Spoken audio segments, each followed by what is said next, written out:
the last 7 chapters of the Qur'an and recited those regularly. And I actually finished the entire Qur'an recitation in Arabic by the age of 5. So I would challenge people on the gospel. So for me, it was a matter of trying to prove that those things didn't happen. As I was trying to disprove those things, I realized the evidence for Jesus' death, deity, and resurrection was very strong.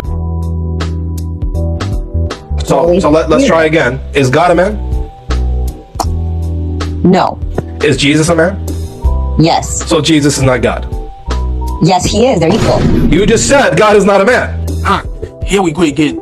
Another Muslim podcaster thinking he has dropped the mic on Christianity. I know the Quran more than anybody on this panel. But trust me, this mic is still on, and I'm about to crank the volume up to 100. Check this out, guys. Jesus was God in a human man form. So in Numbers, God says, I am not a man. So do you believe in that? God is, yeah, he's not a man, but Jesus is a man. So Jesus is not God. Yes, he is. That's the Son. Okay, well God says I am not a man.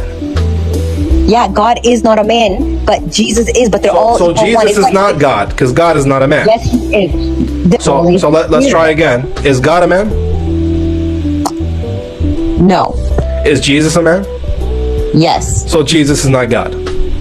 Yes, he is. They're equal. You just said God is not a man. Because listen, it's like an egg. You have the shell, you have the egg, and you have the inside. They all are equal. Is the shell fully egg? The shell, no. Okay. Is Jesus fully God? Yes. All right. Well, your analogy doesn't work. It's the Son. It's a Trinity. It's all equal one. Trinity. Well, I know you think it's a Trinity, but why should I believe in a Trinity? The podcaster says God is not a man, according to Numbers 23 verse 19. But bro, you just read half the story. Of course, in the Old Testament, God had not yet taken on flesh. But when the New Testament comes, God puts on humanity without losing divinity. That is like me putting on a princely regalia. I'm still me underneath the regalia, but the difference is I now look princely. It's like an egg. You have the shell, you have the egg, and you have the inside. They all are equal. Is the shell fully egg? The shell, no. Okay. Is Jesus fully God? Yes. All right. Well, your analogy doesn't work. Now, when the Christian lady tries the egg analogy, the podcaster debunks it very fast. But sis, no. My sister, no. Forget egg, forget shell, forget yolk. That is breakfast, not theology.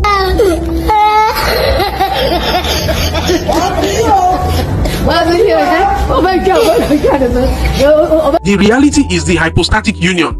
Big grammar, right? I know. But it simply means Jesus is 100% God and 100% man at the same time. Not 50-50. Not cracked omelette. He is not God minus man or man minus God. He is both in one person, perfectly united. The podcaster was looking for a cheap gotcha moment, but honestly, he just scrambled the egg and missed the omelette.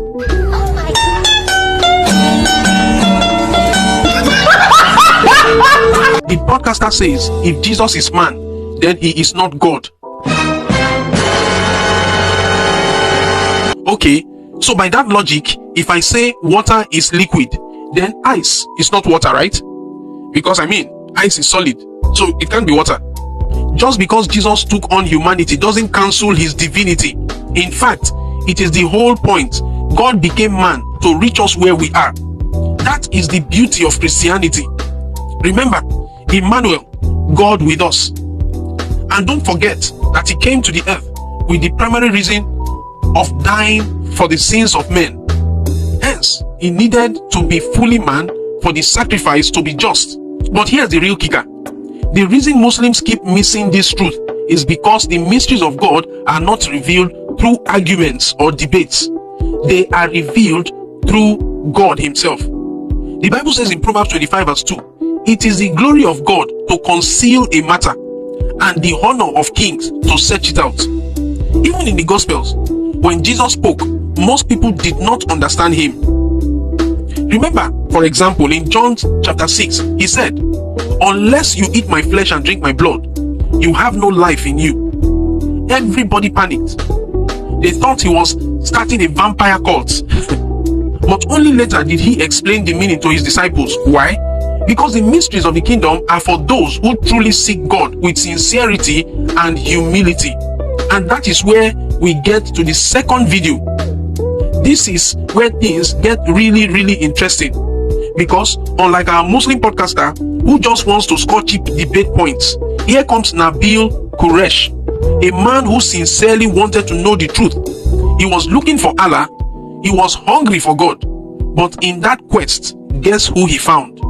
He found Jesus Christ. Growing up, I learned how to pray the 5 daily prayers. By the age of 5, I had memorized the last 7 chapters of the Qur'an and recited those regularly. And I actually finished the entire Qur'an recitation in Arabic by the age of 5. So I would challenge people on the gospel. Challenging one specific Christian, for the first time, someone was able to actually respond to my challenge. Islam very clearly denies some things about Jesus. It denies that he ever died on the cross, denies that he ever claimed to be God. Islam denies the death, deity, and resurrection of Jesus. Well, according to Paul, what do you need to believe in order to be saved? If you confess with your mouth that Jesus is Lord, believe in your heart that God raised him from the dead, you will be saved. The very 3 things Islam denies, you have to believe. So for me, it was a matter of trying to prove that those things didn't happen. As I was trying to disprove those things, I realized the evidence for Jesus' death, deity, and resurrection was very strong. When I realized the evidence was strong, then I turned my eyes to Islam and I said, how strong is the evidence for Islam? When I leveled the same criticisms I had leveled on Christianity on Islam, the foundation fell apart. And so that's when it became a matter between me and God of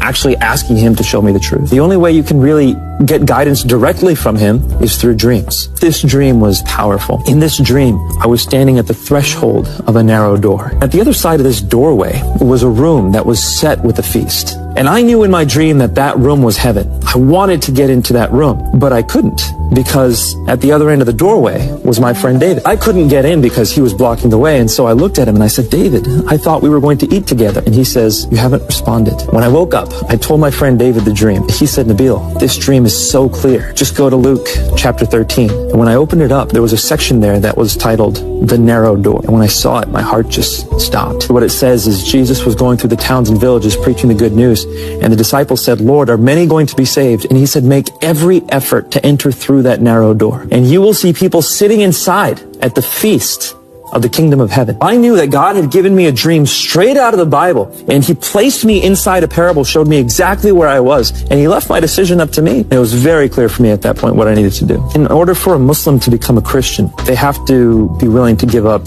a lot. It wasn't just me saying, I'm going to change my beliefs. It's me saying, I'm going to leave my family and everything they've stood for. I asked God to comfort me through it. Matthew chapter 5 in the Beatitudes. Blessed are those who mourn, for they shall be comforted. Wow. It was like my heart was just electrified into life when I read that, and my life has never been the same. Can you see the difference?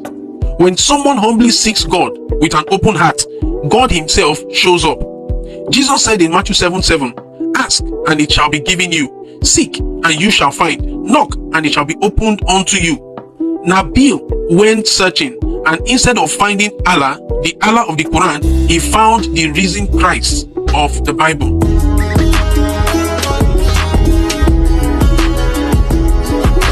And after that, his entire life flipped downside up. He started exposing the contradictions in the Quran and leading multitudes to Christ. It is not about arguments. It's not about debate. It's about revelation, and revelation only from God himself. That is the difference between head knowledge and God opening your eyes.